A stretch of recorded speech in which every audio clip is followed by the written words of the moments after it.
primeiro lugar, boa noite a todos e todas aqui presentes.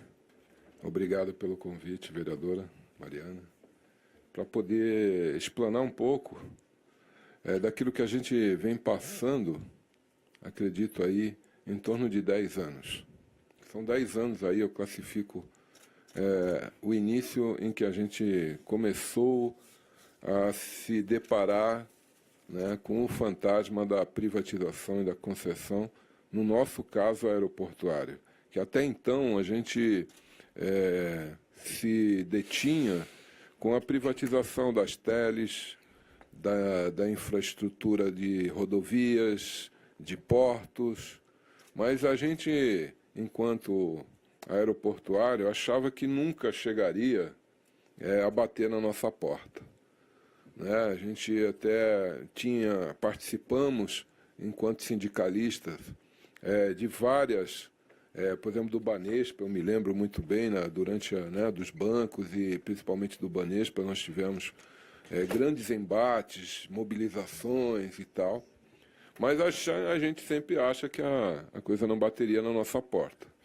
Aí houve um início, durante o governo Fernando Henrique Cardoso, mas ele não conseguiu concretizar. A partir dali, mais ou menos em torno de 98 a 2000, houve alguma coisa nesse sentido. E aí a gente pensava que estava completamente afastado da possibilidade, porque a gente achava que detinha todo o conhecimento, né? Eu acho que era um pouco pensar que a gente detinha e que ninguém poderia ocupar aquela posição onde a gente detinha todo o conhecimento. Então, a gente ficamos sossegados. A partir de 2002, onde começou a ter um aumento, dos movimentos de passageiros nos aeroportos, até porque a distribuição de renda possibilitou camadas sociais que até então nunca tinham viajado de avião. Nós, enquanto funcionários, nós começamos a ver uma faixa da sociedade que nunca tinha andado de avião e começaram a frequentar os aeroportos. E aí houve um boom, de movimento de passageiros, uma explosão, porque a população passou a ganhar mais, houve uma redistribuição de renda no início daquele governo, e que acabou colocando dinheiro no bolso do povo e, naturalmente, aquele que nunca tinha viajado passou a viajar. E aí, na contramão do movimento de passageiros, as empresas aéreas também venderam ou vendiam passagens acima da capacidade que eles tinham de atender. Então, houve dois vetores aí. De um lado, o aumento da demanda de pessoas, da população que poderiam viajar, e, por outro lado, empresas aéreas que vendiam passagens além da capacidade que eles poderiam atender.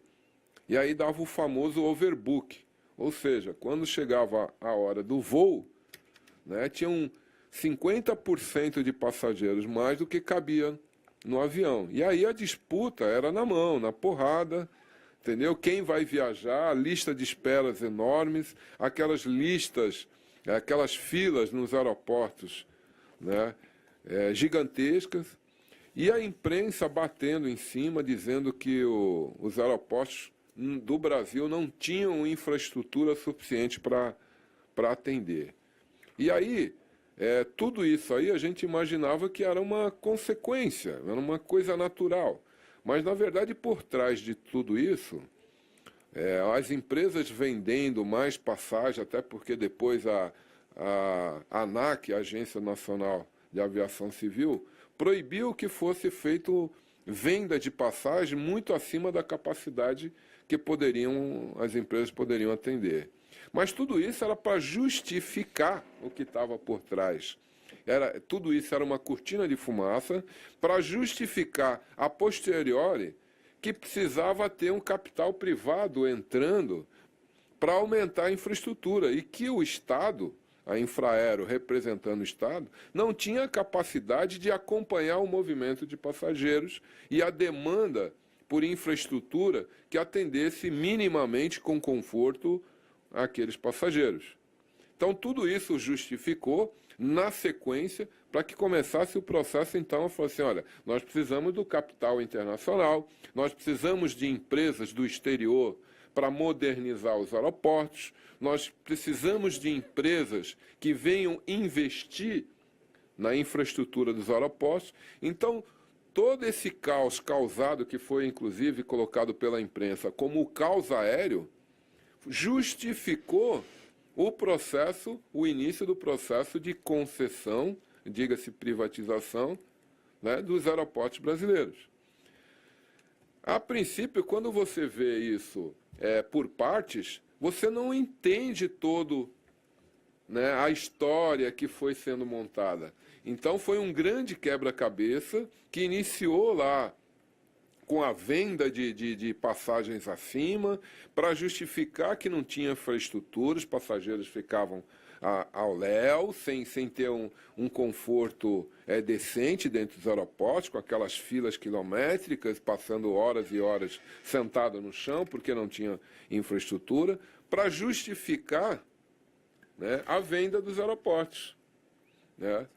E aí, somado a isso, duas questões que foram fundamentais, que foram utilizadas, inclusive pela mídia, pela grande mídia, né? Eles colocaram a questão do acidente com o avião da TAM em Congonhas e um outro acidente com o Legacy e o avião da Gol em Brasília. Dois acidentes que não tinham absolutamente nada a ver com a questão da infraestrutura.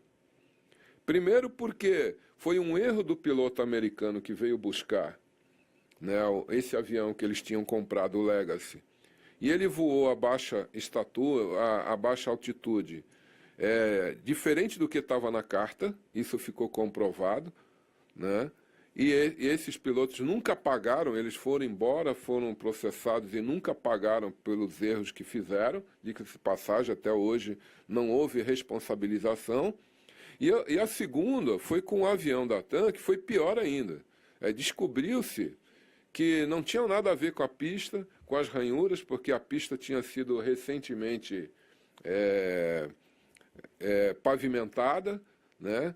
E colocaram várias questões da aquaplanagem, mas isso é uma questão normal para quem trabalha no aeroporto, nunca teve uma questão a mais que causasse um dano daquela natureza, e aí foi ver que as empresas estavam economizando no seu sistema de manutenção, certo? E uma delas, eram duas turbinas, uma delas estava empinada, o que se chama, elas não funcionavam o reverso.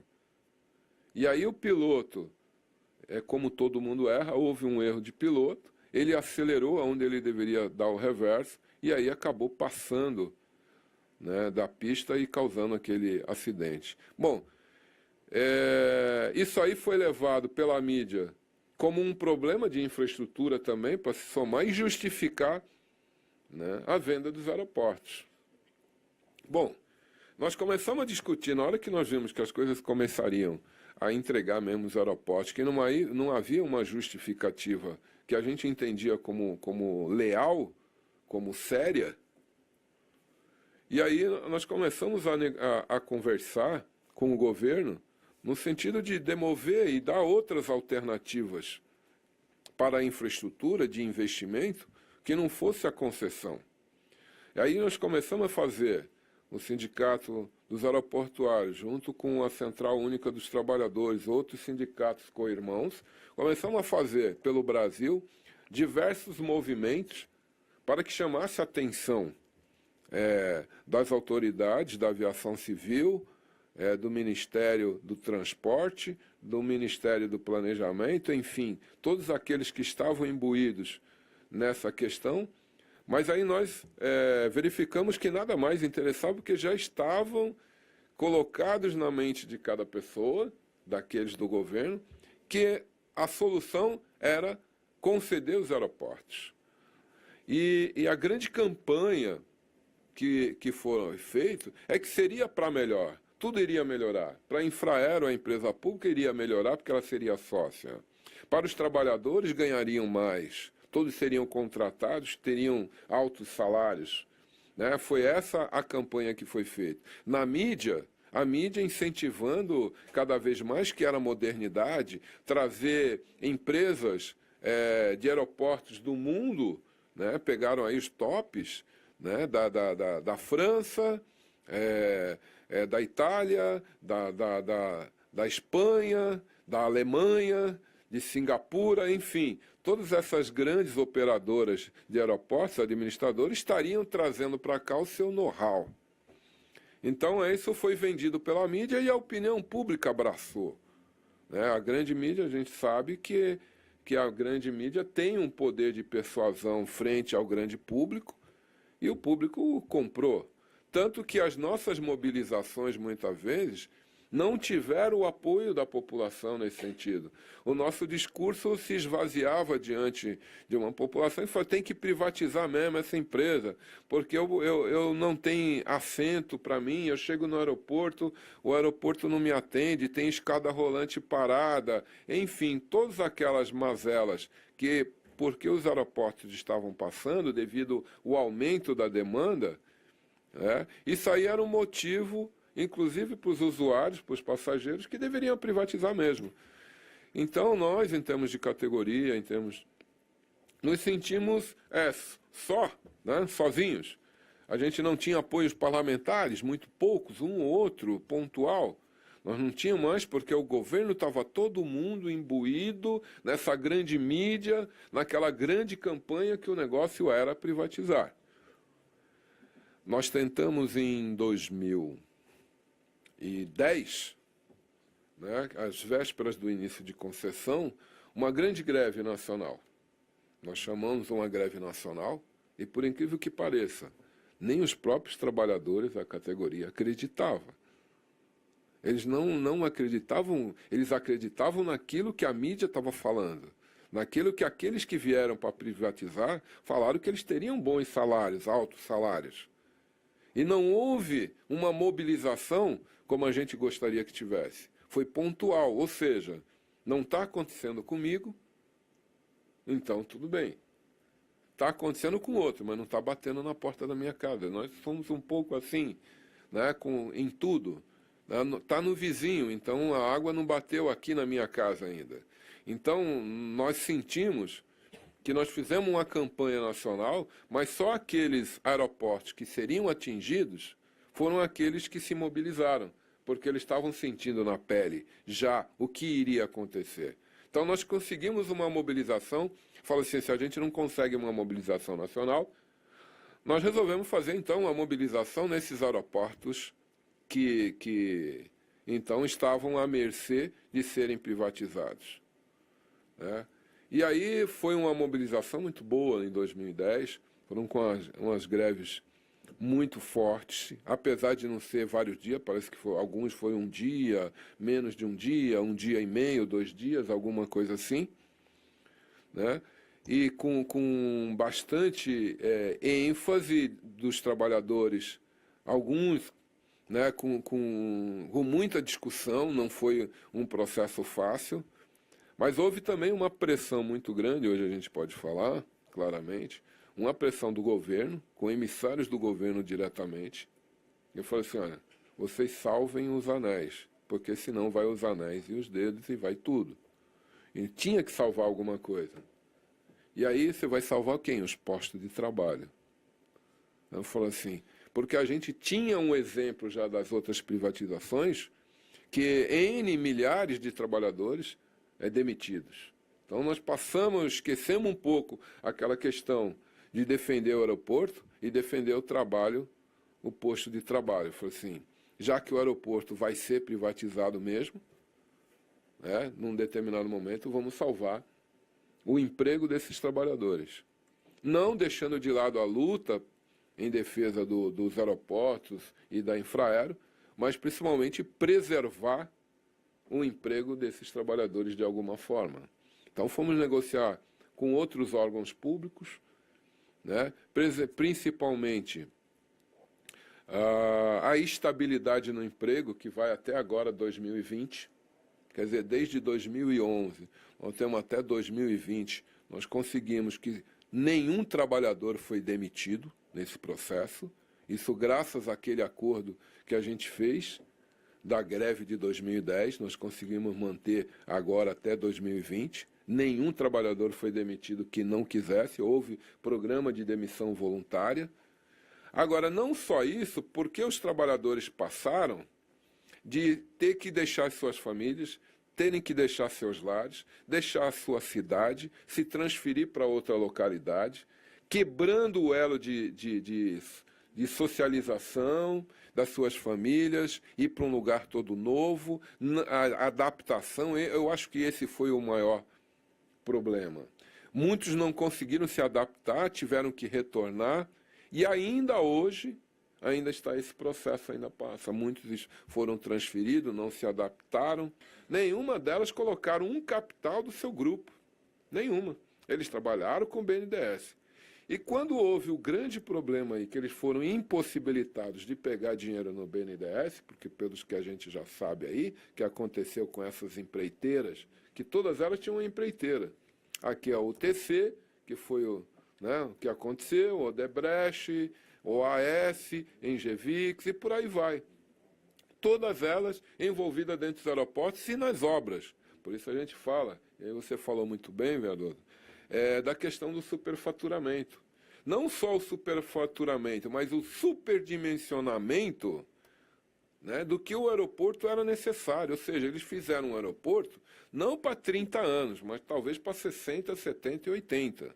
Vocês visitarem o aeroporto de Viracopos, tem o estacionamento, eu acho que vai passar uns 150 anos e não vai ser utilizado aquele número de vagas para estacionamento. O aeroporto, eu desembarquei outro dia, só para ter uma ideia, eu desembarquei só para ter uma ideia, eu levei 45 minutos desde o ponto de desembarque até chegar na calçada da rua. Olha o tamanho disso aí, e não encontrava quase ninguém no caminho. Então, o superdimensionamento dessas estruturas, claro que um dia eles vão ser necessários, mas talvez daqui a 100, 120, 150 anos, não sei ao certo precisar, mas que hoje está muito superior à capacidade que precisa. Mas por quê? Custou muito caro, foi superdimensionado, superfaturado, já tem algumas coisas do Tribunal de Contas também fiscalizando. Por outro lado, o papel da direção da Infraero também pecou, ou estava tudo combinado, né? Você faz as coisas, eu não olho. E não houve fiscalização, o poder de veto como sócio de 49% nunca foi utilizado. Então aí as empresas fizeram o que puderam dentro daquele tempo que podiam fazer. E hoje, como é que estão essas empresas? Posso falar por Viracopos, que eu estou mais a par. Demissões em massa de trabalhadores, né? Só no ano de 2016 até meados de 2017 foram mais de 300 trabalhadores demitidos. Hoje eles não conseguem nem tocar o serviço minimamente por falta de funcionários e sumariamente demitidos. Isso em 1 ano e meio. Esperamos agora, final de ano, janeiro, fevereiro, que haja estamos aguardando, esperamos que isso não aconteça, mas que haja mais uma leva de trabalhadores. A empresa não conseguiu se sustentar, devolveu para o governo, a Brasil Viracopos, a ABV, devolveu para o governo porque não consegue, a linha e a fila de credores se acumula. Tem dívida com os trabalhadores, porque não pagaram a participação nos resultados. Um acordo assinado, eles não estão cumprindo acordo com os trabalhadores, não estão pagando as suas dívidas. Enfim, é uma empresa que já entregou para o governo de volta, não deu certo a concessão de Viracopos. Mas quem é que assume o ônus? Essa é que é a questão. Sabe, quem é que assume o ônus pela derrota, pelo erro? Não deu certo, e aí? Quem vai fazer a meia-culpa? Mas na contramão disso tudo, mesmo vendo que um aeroporto tão importante na rede de aeroportos do Brasil, que não deu certo o processo de privatização, mesmo assim, o governo já colocou, o novo governo aí que entrou, certo? Meio pela janela, mas entrou, certo? Esse governo que entrou já continuou colocando na linha mais alguns aeroportos, que já foi feito o leilão, que é o aeroporto de Porto Alegre, Florianópolis, Salvador, Fortaleza, e mais outros que estão na lista. Só conseguimos aí, através de alguma mobilização, tirar da lista o aeroporto de Congonhas. Minimamente vai pagar a folha de pagamento dos funcionários. Não serve para mais nada. Está quebrado. Quer dizer, um processo de concessão que seria para modernizar os aeroportos, melhorar a infraestrutura, dar salários melhores para os trabalhadores. Nada disso aconteceu. Então, eu creio que o processo não deu certo. E aí ninguém assume, né? Porque aquele dinheiro rápido vende, pega o dinheiro, vai para o caixa do governo, sabe-se lá que ele se perde lá no meio do governo essa verba toda, porque ninguém sabe aqueles dinheiro aquela verba de outorga, ou seja, o aluguel que hoje essas empresas pagaram durante um tempo que não estão pagando mais, está tudo sob júdice, o governo não está recebendo o dinheiro dessas concessões mais, né? Então, o que foi feito com esse dinheiro? Que era para ser reaplicado, né, no processo da integração nacional entre os aeroportos, esses locais mais longínquos da nação, não foi reaplicado essa verba, não foi investido na rede setorial, no interior do país, e aí se perdeu. Essa é a situação hoje que a gente está passando e que ainda não está concluído o processo. Nós estamos num processo ainda de continuidade desse processo de privatização, ele continua e tendem a aumentar. E a questão é, aonde vai parar, como é que vai ser? É isso. Obrigado.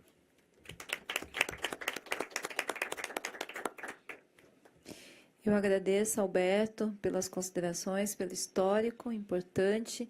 E eu acho que é muito importante que a gente faça essa leitura a partir do olhar dos trabalhadores que vivenciaram, né? Porque a gente vê essa leitura pelo olhar da grande mídia, pelos articulistas, mas que não é a leitura a partir do olhar dos trabalhadores. Eu acho que é muito importante esse relato e essa avaliação. Eu vou passar então para o Alberto, para as considerações.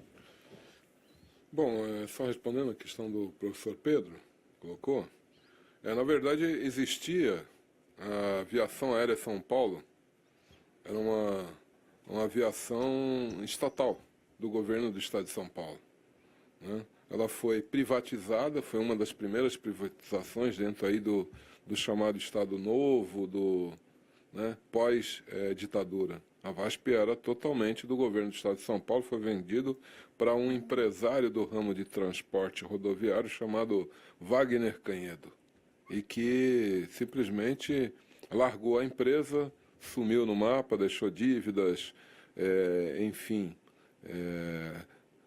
dívidas de toda a monta, largou a empresa, tem trabalhadores até hoje não receberam, enfim, foi um desastre a privatização da VASP. E aí naquela época eu tinha entrado há pouco tempo no aeroporto e convivi bem o que foi. Nós temos ainda trabalhadores em outras empresas que estão sobrevivendo ainda da VASP. Embora a questão empresa, apesar da empresa ser pública, né, o trabalho e a prestação de serviço eram privados, né? Você não tinha um trabalhador, o piloto, enfim, o funcionário dessa empresa estatal, né, estadual, ele não era servidor público, ele era um seletista normal. Assim como é o funcionário da Infraero também, ele é um seletista. Embora seja classificado numa outra esfera federal, mas ele também é um seletista. Teve uma outra empresa também, que deixa aí, que eu acho que todos conheceram, foi a Varig, né? Na verdade, ela não era estatal, mas ela pertencia a uma fundação que não tinha dono também. Ela era uma fundação, então não tinha um dono também, houve uma quebra por má gestão da fundação. Então tem uma história aí, longa aí, até que vem dos governos militares aí, junto a essas empresas aí, né? A ANAC, ela foi criada em 2005, justamente para quê? Para regular a aviação civil, ou seja, seria uma desmilitarização, né, do setor aéreo, porque mesmo você vai nos países aí chamados capitalistas, né, a aviação civil ela é civil, como o próprio nome diz. E no Brasil, ele ainda vive a era da militarização, aonde o setor, o Brasil ainda não é todo democrático, porque na aviação ainda persiste a militarização.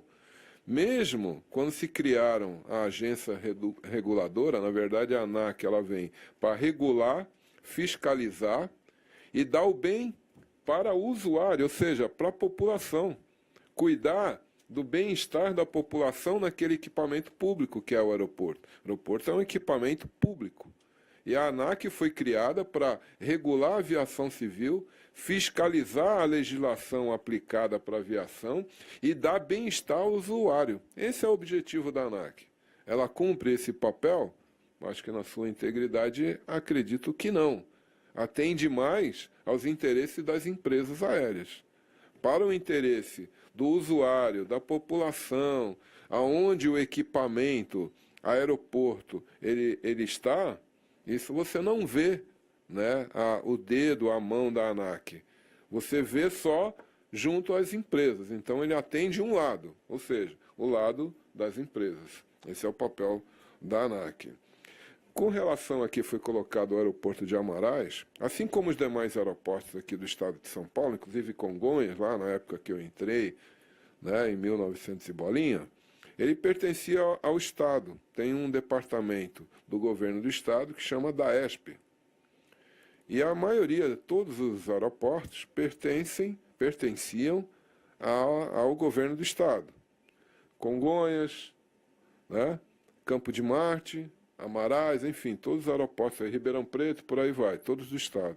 A Infraero foi criada em 1973, ou 72, ou 73, não sei o caso, e ela foi criada justamente para integralizar, né, os aeroportos e colocar o Brasil em contato uma região com outra. A ideia era integralizar o país, aquilo que o meu colega Osmar Laranjeira colocou no início, de integralizar. Colocar uma situação longínqua lá no Amazonas, Tabatinga, e unir a Porto Alegre, né, de ter essa integração de poder estar. O que a gente imagina e pensa, né, é que essa privatização, quebrando esse movimento de integralização, algumas localidades, algumas regiões do país vão se distanciar novamente, no sentido de desenvolvimento desses locais, né? O que vai ser um país diferente, de tal a distância que eles devem se tornar, porque o setor privado não se interessa pelo aeroporto de Tefé, Tabatinga, aqueles que são na região amazônica, porque nunca darão lucro, né? Ele tem um papel da empresa pública justamente de integralizar, não é de dar lucro. E juntar o índio lá da região norte, integrar com o gaúcho, com o sudeste, enfim, de ser um país intercontinental. Mas a privatização também vai quebrar essa questão cultural.